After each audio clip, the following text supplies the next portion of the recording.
మరి ఇంత కీలకమైన సందర్భంలో సర్పంచ్ ఎన్నికలు రాబోతున్నాయి.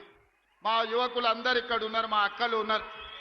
సార్ నువ్వు నిన్నైతే ఎమ్మెల్యే చేస్తే ముఖ్యమంత్రి అవుతుంది, మరి మా ఊళ్ళో పరిస్థితి ఏంది, మోరేంది, కరెంట్ ఏంది, నీళ్ళేంది, ఊర్ల సమస్యలు ఏందని అడుగుతున్నారు.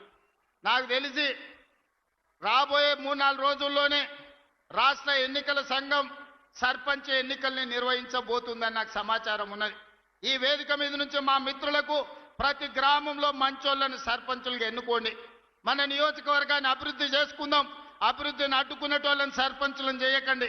అభివృద్ధికి సహకరించి నా దగ్గర వచ్చి కూర్చొని ఏమి కావాలనో అడిగి గ్రామంలో ఇంటింటికి సంక్షేమ పథకాలను అందించడమే కాకుండా ప్రతి గ్రామానికి రోడ్డు ఉండాలి, గుడి ఉండాలి, బడి ఉండాలి, తాగడానికి నీళ్ళ ట్యాంక్ ఉండాలి, ప్రతి పేదవాడికి ఇందిరమ్మ ఇల్లు అందాలి, ప్రతి పేద అక్కకు చెల్లెకు ఈనాడు మనం పెడుతున్న సారే చీర ఆడబిడ్డలకు చేరాలి.